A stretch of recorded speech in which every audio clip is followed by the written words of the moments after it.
sa HOR, you went there alone. Pero dito may kasama mo kayong team. Were you expecting more questions from Ms. Lene? Actually, yan yung discussion namin kanina because we were in a meeting. The Office of the Vice President was in a Zoom meeting. And then, wala kaming sagot, ma'am. Ma'am, what can you Hindi ko alam kung bakit mag-isa ako doon sa House of Representatives. And then, suddenly, nandito sila. Sumama sila dito. Pero, madami kasi ang mga personnel ng Office of the Vice President na merong some sort of anxiety pag pumupunta sila sa House of Representatives dahil sa mga nangyari noong nakaraang taon. Likely baka yun yung rason bakit ayaw nila ako samahan doon sa HOR. What can you say, VP? Smooth sailing ho yung budget niyo dito. Si Senator Bongo sabi gusto pa niyang ibigay yung part ng budget niya sa opisina niya sa inyo. Well, ganun din naman sa House of Representatives. Mabilis lang naman. Mainly because napakaliit kasi nung budget. Tapos, ang karamihan doon are for projects na ginagawa na namin noon pa since 2022. So, wala siyang bago na project. Ma'am, kontrata na po kayo sa current present budget niyo or are you requesting ng Especially sa social services, ma'am. Mas madaming matutulungan pag mas malaki yung budget, pero I decided not to submit a bigger budget because alam naman namin na hindi ibibigay yun eh. So parang maglulukuhan lang tayo kung magsasubmit kami ng mas malaking budget, tapos babalik lang din tayo sa kung ano yung nasa NEP na yun, which is about 900 million. So hindi na kami nag-submit. May we ask about the welfare check done to your father, ma'am? Ano na pong update po? Yung welfare check na yon, usually kasi pag pumupunta yung officials from the Philippine Embassy in the Netherlands, nagsasabi sila at alam namin or alam ng defense team ng mga abogado na pupunta sila. Pero for this one or two, hindi ko pa masigurado kung 2 beses o 1 beses. Pero sigurado ako, hindi ko pa masigurado kung 2 beses. Pero sigurado ako na merong 1 beses na pumunta sila na hindi sila nagsabi sa pamilya man na nandoon sa Hague o sa defense team. Nalaman ko na lang siya noong merong report na binigay sa Office of the President. Was there offense taken on your part? No? Yes, ma'am. Bakit, Oo. ma'am? Kasi hindi naman sila nag-welfare check eh. Simula nung dumating si dating Pangulong Rodrigo Duterte, pumupunta sila doon for specific reasons, hindi dahil sa welfare check. So, noong nag-file ang abogado ng indefinite adjournment, noong proceedings, suddenly meron ng welfare check na ginawa yung officials ng embassy.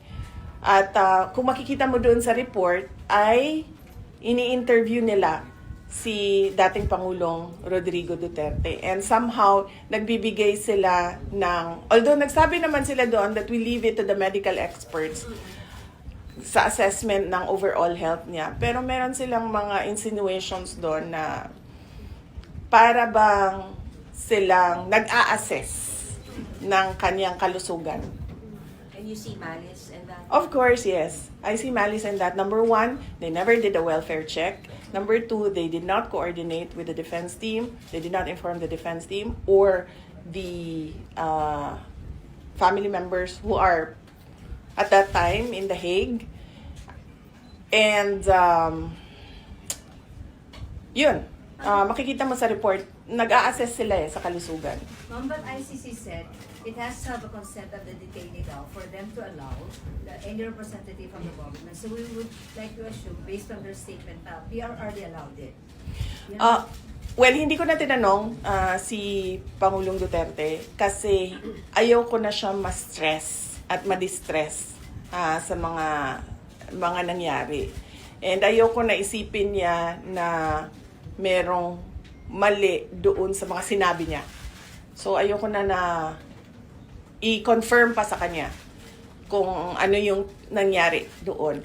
The confirmation of the reports that I got, a copy of, enough na yon para sa akin na sabihin na na hindi maganda yung kanilang motibo sa pagpunta doon. Dahil unang-una, sinabi ko nga, hindi sila nagpasabi na pupunta sila doon. At nangyari lang yon noong nangyari lang itong welfare check na ito noong merong filing ng indefinite adjournment. At makikita mo sa report, nag-a-assess sila ng kalusugan. Wala pong explanation sa inyo, VP, even after the fact na bumisita sila. After the fact, wala silang explanation. I believe nag-explain ang Department of Foreign Affairs, ang DFA. They said that naggumagawa talaga sila ng welfare check sa mga kababayan natin. So where is he right now? Is he at the hospital or at the detention facility po, ma'am? Nasa detention, as far as I know, nasa detention facility siyang today. Yes. Kailan niyo po siya nakausap ng huli, ma'am? Nakausap. Oh. Kailan ba siya? Friday to Friday siya sa akin eh. Friday of last week. No, Friday of last week siya. Ko siya huling ang nakakausap niya araw-araw si Kitty, si Veronica. But earlier today, Veronica messaged me telling me that she's busy today with her examinations. So can I take the call of President Duterte? So I expect him to call this afternoon around between 11 a.m. to 1 p.m. in The Hague. May So how was the he, health ma'am? condition po ni Pangulo? Is he well, unwell? Kamusta po si Pangulo? We will soon know because I believe and I expect the court to litigate the submissions, the petitions of the defense. I mean, the health condition po of your father. Kamusta Oo. po siya? Like ngayon, today, hindi ko pa alam. Hindi ko siya nakausap today. Ma'am, kumusta yung usap niyo no Friday? How was he po? Last Friday, ano nga ba yung pinag-usapan namin? Nakalimutan ko na. But does he sound well? Does he sound okay? Hindi ko na maalala. Lately, he's been distressed about the flood control talk. So, I'll try to avoid that later. What is he Ma'am, distressed about that? Why is he distressed about that? Kasi, sasabihin lang naman kasi ni PRD na sinabi ko na si BBM ay hindi marunong, he's a weak leader, and he doesn't know anything at all about governance. So, Are you distressed the same way as he is about the flood control issues? oh yes, ma'am, of course. Sinabi ko na yan noon, hindi naman masama ang loob ko sa ginawa nila sa paninira sa pangalan ko eh. Masama ang loob ko dahil sa ginawa nila sa bayan. Ma'am, regarding the interim release, may country na po ba na pupuntahan si President Duterte? Merong bansa na nagsabi na tatanggapin nila si dating Pangulong Rodrigo Duterte. Hindi ko lang masabi kung saan. Pero sa Asia ba ito, ma'am? Hindi ko masabi kung saan, ma'am, kasi hindi ko masabi. Ma'am, your reaction lang doon sa mga lumalabas sa Senate hearings, allegations of bags of money being delivered po kaila Congressman Zaldico, Congressman Romualdez. Do you have any reaction on that? Billions of money po. Well, matagal naman namin na alam yan dahil matagal naman na yan pinag-uusapan. Simula pa lang noong pagpasok namin as President and Vice President, naririnig na namin yung delivery ng mga pera na nakalagay sa mga suitcases. Pero ngayon lang siya lumabas in public dahil merong witness na nagsabi na siya mismo ang nagdadala nung mga suitcases na yon. Eh, hindi siya odd for Martin Romualdez because he was already involved in heavy luggages doon sa Okada case. Kung maalala ninyo, doon sa State of Delaware case sa Amerika, nabanggit na yung pangalan niya doon at nabanggit na rin yung pangalan niya doon na tumatanggap ng pera na nakalagay sa luggages. So, ganun talaga yung modus nila. You weren't surprised? Hindi na ako nagulat, ma'am. Kasi nababalita naman na yan noon. Hindi lang natin napag-usapan in public kasi walang at noon, panahon na yon, walang magsasabi na nakita ko, ginawa ko first hand kung ano yung nangyari. Di tulad ngayon na meron talagang isang tao na nagsabi na kung ano yung sistema, ano yung ginawa nila, at paano nila ginagawa yun. Ma'am, can you confirm the report? Going back to Sir, last Friday daw, his brother, Sir Bong, was not allowed to visit him at the detention. Did it reach to you already, ma'am? No. I have to clarify that. No? That is not true. I made a mistake kasi ako yung nagta-traffic nung scheduling ng mga tao na bibisita sa The Hague. Noong merong pinasa sa akin na listahan ng schedule, akala ko yun na yung final confirmed schedule. Hindi nakasali doon yung Friday nakaraan na schedule. Akala ko hindi nakasali yung Friday. In fact, nandoon na siya sa The Hague, yung kapatid ni dating Pangulong Rodrigo Duterte, precisely for that visit. Pero hindi ko nabantayan sa bagong listahan na wala yung Friday doon. So, ako ang nagkamali doon sa hindi niya pagbisita noong Friday. Ma'am, your comment on the resignation of Mayor Magalong from ICI. Ayaw mag-comment. Huwag na lang, sir. No comment. Sorry, balik ko lang. Matagal nyo na kung alam yung modus sa di umano'y pangingitbak sa flood control? Hindi lang sa flood control, ma'am. Pati sa sa illegal gambling. Tumatanggap sila. Sino po sila? So, si Martin Romualdez. So, hindi lang siya sa flood control. Baka kasi yung tao na nagtrabaho ng basura, flood control yung pera na tinatransport nila. Pero marami pang iba pang mga sources ng corruption na dinideliver. Ma'am, Ma'am, may follow-up Last three po, sir, questions. saying- Ma'am, may we know po yung source nyo ng information na ito that they are receiving? Yung mga ayoko sabihin kasi tatanggalin nila. Pag sinabi ko, tatanggalin nila yung tao. Wala na tayong... From his office? Pero hindi po ba... Oh, yes. From his Hindi po office? ba dapat lumabas ngayon para makasuhan sila? Ayaw lumabas ng mga tao eh. Dati pa naman kami nagsasabi na na magsalita kayo. Takot lahat kasi magsalita ngayon dahil syempre aabot yun until the office of the president. Diba? Ma'am, So, do you think walang the nagsasalita. Pero pag sinabi ko kasi kung sino at anong klaseng personnel, maaano nila kung sino yung nagsasabi doon sa loob. But from the office of Congressman Romualdez po yan? Oh yes. Ito din yung mga tao na nagsasabi sa akin na na aatake sila sa confidential funds. Ito din yung reason kung bakit hindi na namin ginamit yung confidential funds on the third and fourth quarter. Third and fourth quarter noong 2023 kasi sinabihan na kami na pinagmimitingan sa loob. But do you think the government is still stable given No. the hit? Ma'am. Bakit No. Our institutions are clearly abused. They are used for personal gain. They are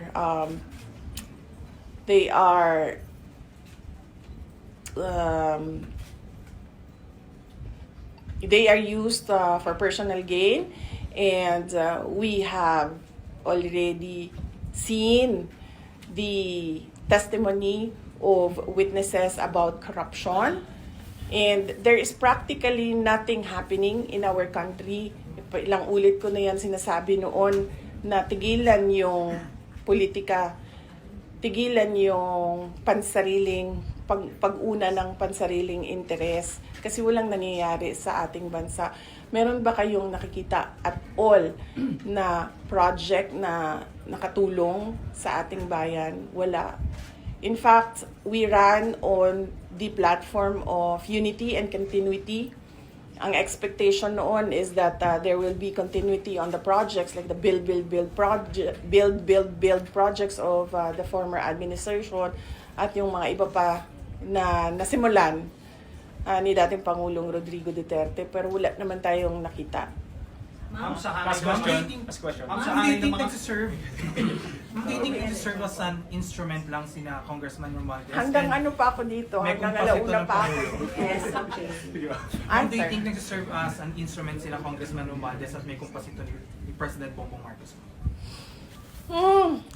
Example na lang, noong budget, example na lang ng budget natin. Yung budget natin, ang huling pumipirma dyan, ang Pangulo. Para siya maging batas, para yan ma-operationalize, para natin ma-implement yung batas na yan, kailangan yan ng pirma ng Pangulo. The fact na nagpirmahan sila ng budget na may mga blanco, ibig sabihin, hindi nila binasa or pinabayaan nila na merong mga ganun na blanco. Ma'am, you mentioned na hindi stable ang gobyerno. Sa tingin nyo, kumusta ang moral ng mga sundalos na may mga nagkukwento na ba sa inyo na mababa ang moral nila or ano? Hindi ko alam. Hindi ako makapagsalita sa moral ng mga sundalo. Siguro mabuti ba ang word na magsalita patungkol sa moral is sila na mismo ang magsabi. May info kayo na si former Senator Trillanes, isa daw doon sa allegedly na pumasok sa ICC to check on PRRD. Merong mga sinabi na ganon, pero hindi ko siya ma-confirm kasi hindi kami nakakakuha ng information sa loob ng detention unit. Nalaman ko na lang yung welfare check kasi dahil sa report na binigay sa Office of the President. So, bago nun, hindi namin alam yon na information mula sa detention unit. Nakukuha namin tulad nung dinala siya sa hospital dahil dahil nakita siya na walang malay sa sahig ng kanyang kwarto, nakuha namin yon sa hospital personnel. Hindi sa detention unit, hindi sa ICC. So, you were informed by ICC, ma'am? No, hindi kami sinabihan kami na family members, hindi kami sinabihan na may insidente na gano'n. Nakuha lang namin yon sa hospital personnel. Madami kasing Pilipino kahit saan ka pumunta, 'di ba, sa buong mundo. Kaya nga hindi makapagtago si Saldico kasi kahit saan ka pumunta, daming Pinoy. So yung hospital personnel nagsabi.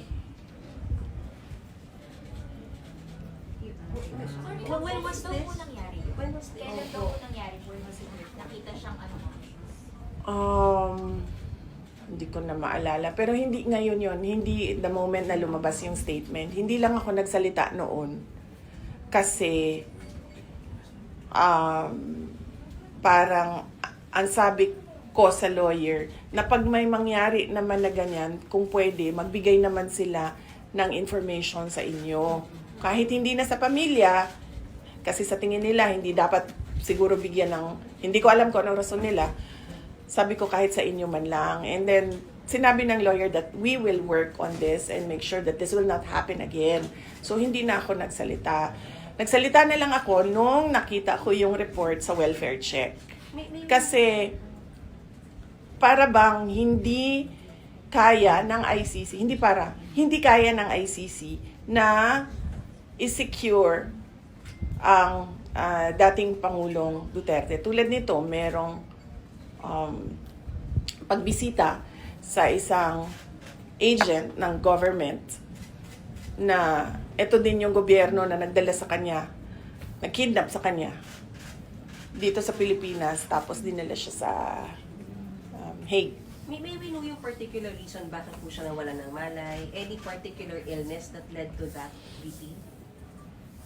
Hindi ko alam, ma'am. Hindi ko kasi nakuha talaga yung report, ma'am. Nakuha lang namin siya sa hospital personnel at yung tests na ginawa sa kanya.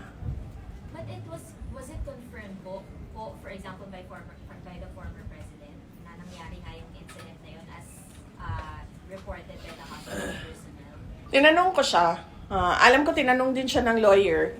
Hindi ko lang alam kung anong mga incidents. But tinanong ko siya kung totoo ba. And then sabi niya, hindi naman yan yung una. Madaming beses na ako na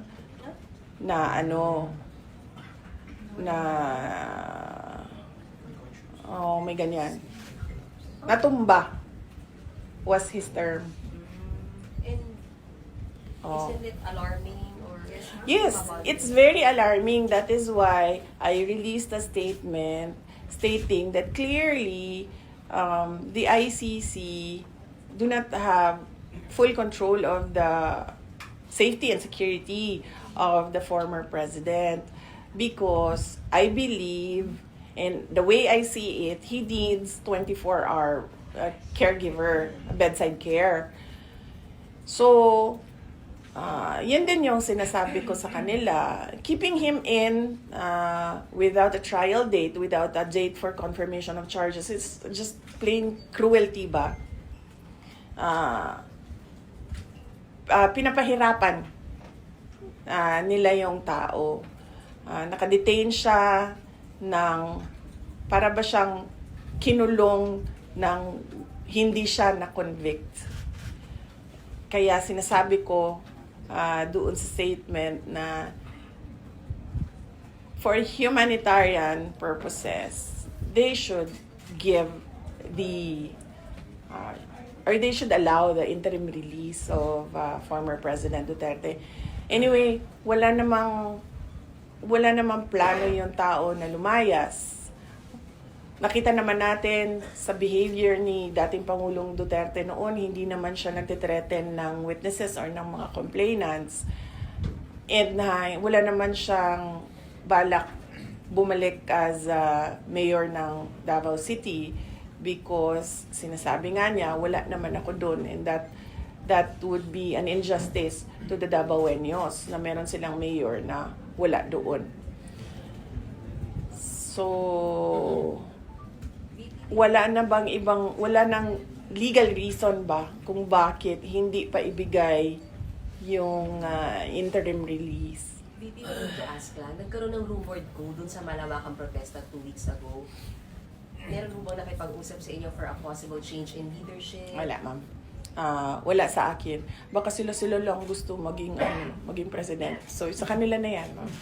Ma'am, just to be clear, yung Last... last si JC. Ma'am, yung last incident na sinabi nyo regarding the health of the former president, alin ho ba yun? Nauna ba yun na nangyari before the welfare check, or the welfare check muna bago nangyari the last incident? Wala kasi sa akin ang timeline ngayon, sir. Wala sa akin ang timeline. So, hindi ko alam kung ano yung nauna, yung welfare check o yung he was found unconscious on the floor, or ano. Wala sa akin yung timeline, sir. Ma'am, may choice kayo na sa mga countries na po pwedeng mag-host sa kanya sa interim release. Would it be sa Europe or Asia? Ano bang preferred ng family po? Kung ako, Davao City talaga. Davao City, Philippines. Kahit house arrest yan doon, kahit na gusto ng ICC na ilibing sa ilalim ng bunker yan, na yung house arrest niya, walang problema sa amin, gagawin namin yan.